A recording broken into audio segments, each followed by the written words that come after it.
Hello, everybody, and this is Eugene here with you today. And people, as you know, our coming session of Speaking Club is dedicated to IT. So we'll be speaking about the world of IT, what the future holds for us. And if you're interested in the world of IT, so you're very welcome. And today with me, I have a good friend of mine whose name is Alex, and he is a man who works in the IT sphere. And today I decided to ask him a few questions. And by the way, he will also be present in our speaking club this Saturday. So in this little interview, I will ask Alex a few questions about his path in the IT world. All right, Alex. First of all, hi. Yeah, hi, I'm happy to be here. All right, thank you. So Alex, please tell me about your path into the IT world. Yeah, to begin with, I wasn't an IT specialist first. I came to IT sphere from another kind of background. I had a different job. I did different things rather than coding program. My career path started several years ago when I decided to join the bank and to be a Java developer there. So I was there Java developer. Then I moved to another company, which was a really big one, the major platform for selling railway tickets. And then after that, I moved to another bank. So I have had quite an experience in fintech world. And now I'm my fourth project. It's not fintech related kind of company. I am just developing software for the e-commerce, which is located in Europe. Yeah, that's my path. All right. So that sounds to me as a very rapid growth. Would you agree that that was a rapid growth? Like on average, how much time did it take you to become a fully developed IT specialist? Oh, actually, I started my first job offer, which I got, was kind of 3.5 years ago. And it depends what rapid is. It depends. Like some people have one criteria, and then the other people have different criteria. I have seen. Yeah, I know that, for example, the colleague who has had a faster growth, but before he had like 10 years of experience when he joined that bank where I was working for, and yeah, it depends on the measurement of rapidity. All right. Let me then ask you this question. I'm sure that like this path, it had its hardships. Now, how did you make sure that you succeed, that you stay on this path? So, what was the factors that contributed positively to your development? Oh, I don't think it's a good attitude in the first place, trying to figure out how to succeed in a field. I think the thing which drives you to success in the first place, without you being occupied all the time, right, how to choose the right strategy, is that you have to genuinely love what you do, and that's actually the case. It was starting the IT software development just choice of mine after I had tried several works offline and several activities which didn't quite suit me, but I think that I'm kind of genetically constructed for being a software developer. That's the first thing. And there are several kind of consequences which naturally come that you genuinely love, think what you do, you will the work will feel like not a play, but the work will definitely won't feel like a work, like this kind of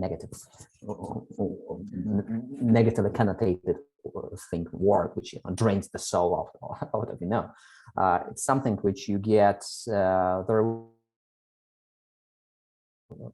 from, something which it inspires you.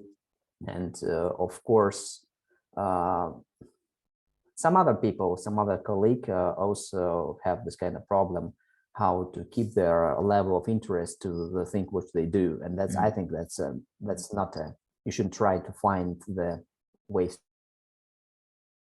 interest, because the problem is deeper. You're not interested in the thing. Just let's be honest, guys. It happens.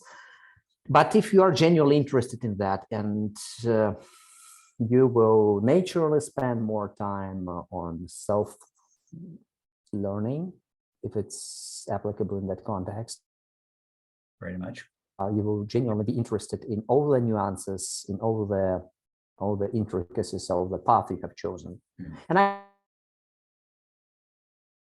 idea of what craft is, or in the medieval sense of it, now people have jobs, right? You can have a job this year, next year can change career or something like that. But back in the days, you were born in the family of, I don't know, smiths, right? Or in the family or painters, and you were destined to be a painter, and there's no other way. And I think it's a better kind of attitude, better position, so that you don't do this for money. You don't do this for some kind of external things, but you do this your mission because you kind of want to be the best who can do this. And only this is the right approach to build a career, but not to get a job. And there's a huge difference between those two. All right. Thank you. All right, let me ask you the last question. Now, you told me that you came to IT, to the world of IT from a different sphere, right? That was the sphere of teaching English, right? So, is that right? Yes, before I became a software developer, I was an English teacher. All right. Corporate English teacher. All right, tell me, those skills that you acquired in the sphere of teaching, those skills, did they find useful application in the realm of IT? I think yes, at least several of them. For example, it's a nature, like handling a class of adult individuals and distributing the tasks which are on the printouts, handing them out. It's almost the same as the experience of being a team lead in the company, which I am now.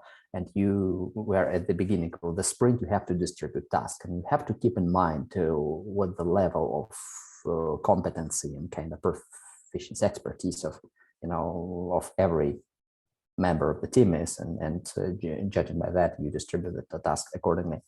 That's the first thing. And second one, as a teacher, you have to take into account the perception of the information which you are the source of. Simply put, if you explain something, if you try to explain something, don't have illusions that the person on the other side of the screen will understand you fully. No, it's not the case all the time. You have to make sure that person understands every single bit of information which you deliver. That's actually the basis of the quality of your communications, the basis of quality of the channel information you engage with that person. And that's, sadly, I find it's a big problem with other people which I observe, which sometimes you see two people are talking to each other, and I just have, really, that guy will understand it? And then I asked him, did you understand? He said, no, Alex, I was ashamed to say him that I don't understand, not to feel stupid, that kind of things. No, that's bad. That's, even programmers are the people who work in a team.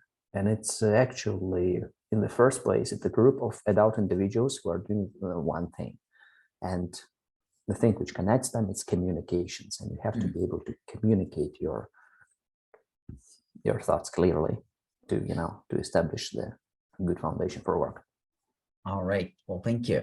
All right, Alex, thank you very much for your time. Thank you for this little interview. And I'm really looking forward to seeing you in my speaking club this coming Saturday in Taras Shevchenko Street at 6:30 in the evening. Well, guys, this was our special guest and software developer and his vision of IT and his path in IT.